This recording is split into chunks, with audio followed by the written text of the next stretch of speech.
Hey, I'm Steve, and welcome to this week's live stream. Start over. Welcome to this week's live stream question and answers with me, Steve Stedman from Stedman Solutions. All right. Well, this week, hold on a second here, I get my slides right. This week we did not have any questions submitted ahead of time, so if anybody has any questions to submit during the call, please pop them into the chat window, and I'll just put enter your questions here. And go ahead and put your questions in, and I'll be happy to give a shot at answering them. But in the meantime, if we don't see any questions coming in, I wanted to jump into some other questions that I've got through a different channel. So just this week, yesterday, I released my SQL DBA and Developer Interview Prep class. This is a class available through Stedman SQL School, and it's loaded with questions that will help you as a DBA or developer answer those database questions on that job interview. And I think a big part of that is it's designed to help you get one step ahead or one leg ahead of the next person that might be interviewing for that same job. Now, it's also a good class for the hiring managers so that hiring managers can know a little bit more about what they should be asking or what they can be asking at interviews, to be able to tell from the interview questions how much does the person know. So for instance, let's say you're in a job interview and somebody asks you the question of, have you used SQL Server Replication? And you say, yep, I've used replication. And if the interviewing manager doesn't know enough to drill into it to understand, well, what should I be asking to know if you know replication or not? Well, then it's just going to be a checkbox. I said I know replication, and then the next person says, yep, they know replication, and you don't really have a way of differentiating yourself between the person who has managed replication on over 75 SQL servers over the last 15 years with different clients and different projects using merge replication and transactional replication and snapshot replication and all that, versus the person who said, yeah, I clicked on it, I tried it out once, and I got replication to work between two databases, and that was it. So that's where it's really good for the hiring manager to use this kind of thing in order to be able to figure out if the person, the candidate they're interviewing, knows what they're talking about. So what I've done is I've grabbed, since we don't have any questions submitted yet, I'm going to take a quick look. Nope, none submitted. If anybody asks a question, I'm happy to answer it, but until we get to that point, we're going to go with some of these from the to-do list for that class. So this next question, or this first question, is what are the different types of joins in SQL Server, and when will you use, or would you use each one? Now, part of the preparing for the interview questions class is that when we do that, I go with a basic answer, which is maybe something that someone with less than 5 years experience might answer, an advanced answer, which someone maybe 5 to 10 years of experience might give, and then a pro answer, with someone with much more experience might give. So as I go through this, joins, I love joins because I've got, it's one of those things that I've seen a lot of problems with people working with joins over the years, and I've had to come up with different ways to teach it because when you're joining tables, a lot of the time people who don't get the concept right off don't always get the results they want when they're trying to join tables. So with that, I've developed a Join Types poster which shows all of these. I've even taken the graphics from that poster and put it on socks, which we have available. So imagine going to a job interview and somebody asks you about join types, and you kind of pull up your pant leg a little bit and show your sock, and you look and say, okay, right here it shows that an inner join is done this way. We've got that available on the Stedman Solution site, but let's get into the real answer right here. So the real answer on this, the basic answer, is a join is a way of connecting two tables worth of data. So if you have one table that's people, and maybe another table that's favorite food, and you can have a one-to-one relationship or a one-to-many relationship on that. And if you look at the people and you say, there's Fred, and he has favorite food of pizza, and there's Mary, and her favorite food is undecided, it's somewhere between sushi and hot dogs. Well, that's connecting data in the database between different tables. And the basic answer is, with an inner join, you're connecting up everything from table 1 with table 2 when they're matched on some criteria. And that criteria might be like an employee ID or a customer ID or an order ID, things like that that exist in both tables. And you have to understand that that ID in both tables is being used so that you can track and do that matching or joining of the data. And with an inner join, let's say you've got 1,000 people on the table and you've got 6 favorite foods, and those 6 favorite foods are for 4 people. Well, when you do an inner join, it's only going to show you those 4 people that are associated with those 6 favorite foods, and you're going to get just 6 rows back in that result set when you do an inner join. Now, when you look at a left outer join or a right outer join, well, or a left join or a right join, which are the same as left outer and right outer, it's just the outer is an optional term there. What you're saying is, give me everything from one table. So if I said a left outer join, select from table A, left outer or select from people, left outer join favorite foods. If we've got 1,000 people in the people table, it's going to show all 1,000 of those, but we've only got 6 rows over in that favorite foods table. So what we're going to see is that those 6 rows are going to be matched up in our result set of the query, but everything else that doesn't have a match is going to be represented with null. Now, if we did it the other way around, a right outer join says, give me everything from this table over here and match it up with the other table. It's sort of the reverse of a left outer join on which one it's taking all the data from and which one is only showing you the data that matches. And on either side, what's not there gets filled in with nulls. And then, so a more advanced answer on this would be we could talk about, well, we've got a full outer join, which is kind of like doing a left outer join and a right outer join together. And it says, give me everything from this table and give me everything from that table.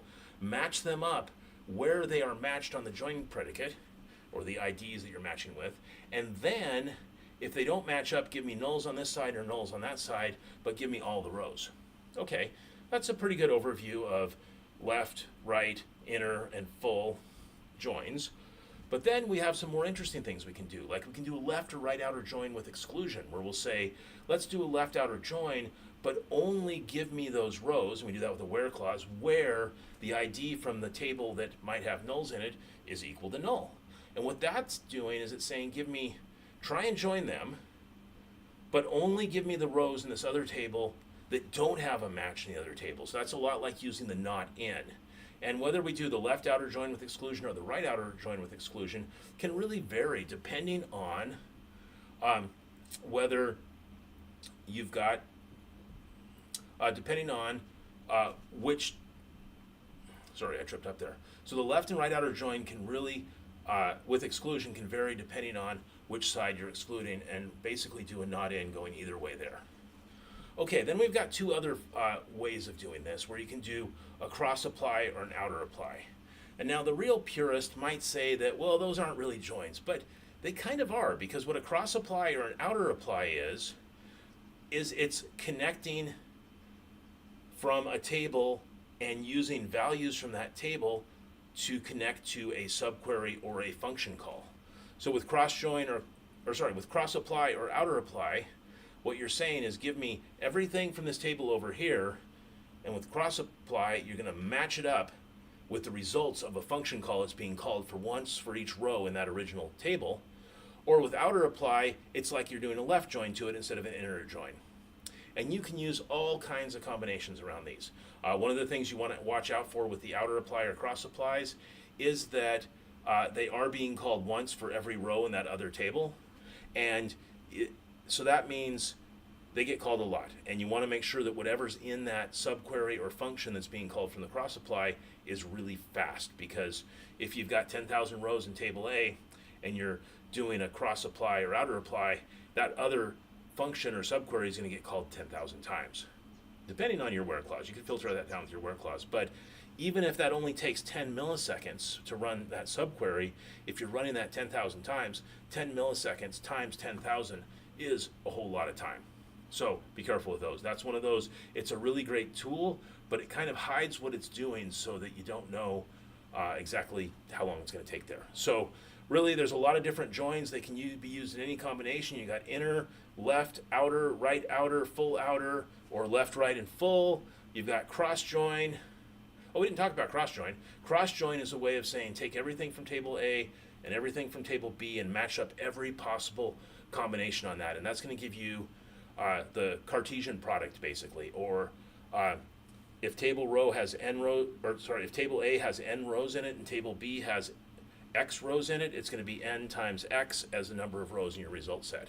That's useful Like when I want to generate some test data, I'll create one table that has some first names in it, one table that has some middle names, and one table that has some last names, and I'll cross join amongst all three of those. And with 10 first names, 10 last names, and 10 middle names, you can get 10 times 10, or 100 times 10, or 1,000, real quickly, 1,000 unique combinations of first, middle, and last names. All right, well, that's a quick overview of join types. Looking back to the live chat, still no questions here. So if anybody has a question, shoot it my way, and I'll give it a shot at answering it. If not, we'll move on to another one of these questions from the interview prep.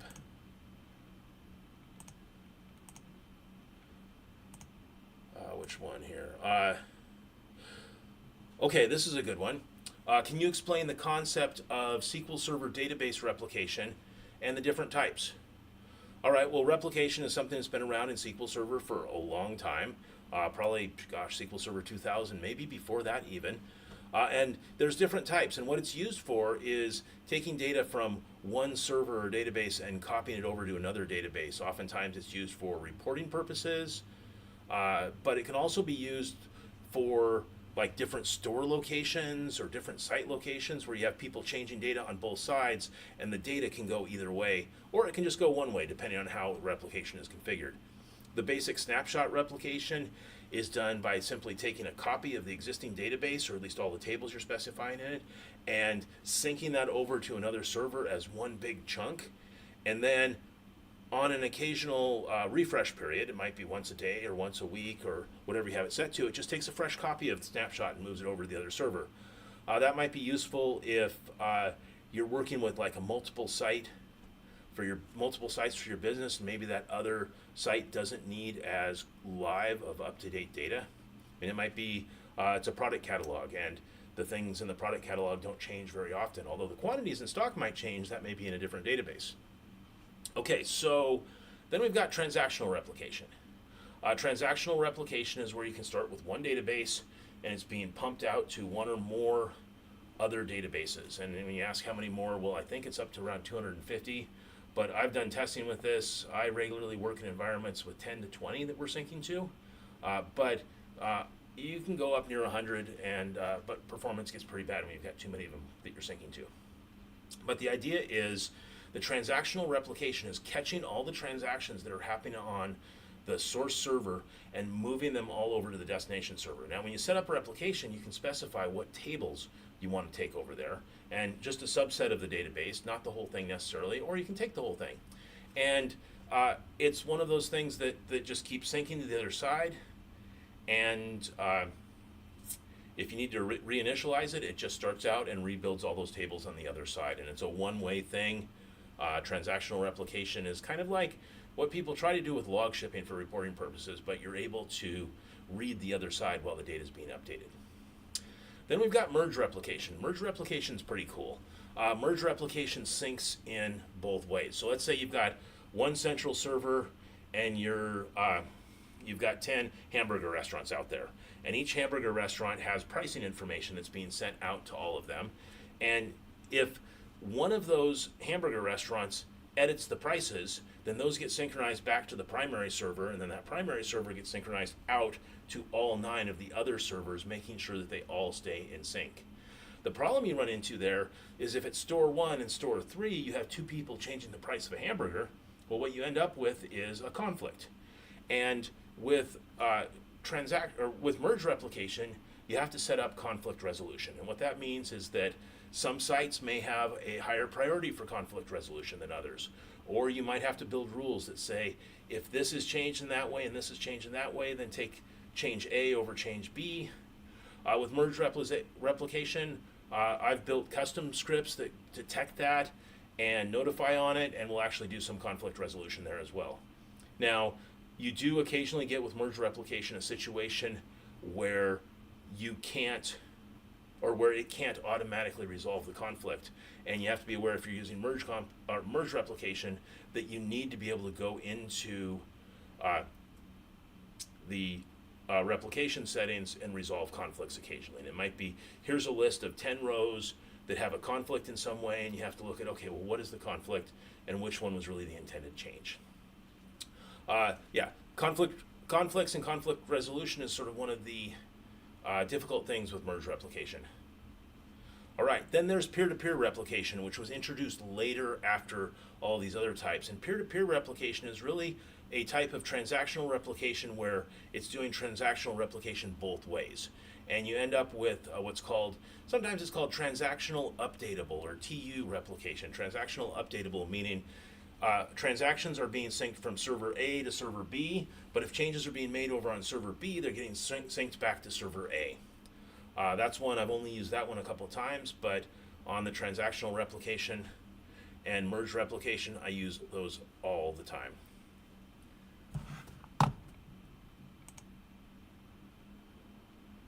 All right, the next question is around SQL Server snapshots. Now, this is different than virtual machine snapshots, and it's different than snapshot replication. But the question is, can you explain the concept of database snapshots in SQL Server and their use cases? Okay, so the basic answer is it's a feature where you can get a snapshot of a database and you can query that database in the state that it's in, even though the original database is changing. You've got a one-time picture of that database to go back and query it. Okay, so that's a good basic answer. Now a little bit more advanced answer is, well, snapshots is a feature that's only available on SQL Server Enterprise Edition. And what you can do is you can take a snapshot of a database, and that database stays in that state, and while the original database continues to be changed. And it's kind of handy. A great use case for that is if you want to be able to see what's happening or what's different over time, or maybe what an application is changing in the database, you can take a snapshot and then let it sit for a few minutes, then come back and compare data between the two and find out, well, what's changed or what's different between those two databases. It's also kind of a handy way for maybe troubleshooting, or let's say you're going to do an update on a big table and you're a little bit worried of, or maybe you're going to do a delete on a big table and you're a little bit worried about, well, is it really going to delete the right stuff? Well, hopefully you've worked that out through transactions originally and rollback. But if you want to be safe, you can take a snapshot of your database, you do that delete, you then go and look and confirm that everything was deleted. You compare from the original database over the snapshot database and see that, yes, the stuff you wanted to delete is gone and nothing else is gone. A little bit more of a pro answer on this. Well, the way snapshots work is they start out as a very small file that just keeps track of the changes. So once you said create this snapshot, it just creates a really small file, and then as your database changes on the source, everything, in order to represent what that database looked like before, those data pages are copied over to that snapshot so that you can kind of piece together what's in the snapshot and what's in the original database to give you that view of what was there at an original point in time. Now, if you keep that snapshot around for a while and you make lots and lots of changes to tables in your database, adding rows, deleting rows, whatever, maybe an update on a really big table, all those pages that have changed are going to have to be copied over the snapshot, and the snapshot eventually grows and grows and grows over time. So it's one of those things that it's a great short-term solution. You probably don't want to keep them around too long, and it's a really cool way to be able to take just a point-in-time snapshot of the database. If you had something where you needed to do reporting, you could query against that rather than the actual database, where you might get contention on different tables that are being written to, because the snapshot isn't changing. It's just a one-time picture of the database. All right. At this point, I think that wraps up this week's question and answer session. Didn't get any questions this time, but we're going to go again next week. So I invite you to come back next week and submit your questions to me, and I'll see what I can do to answer them during the session. Keep in mind, you can also get more question and answers through my DBA Developer Interview Prep course, available at stedman.us/interview25. And if you use that interview25 code, that will give you 25% off the class. I think that wraps up my questions for today.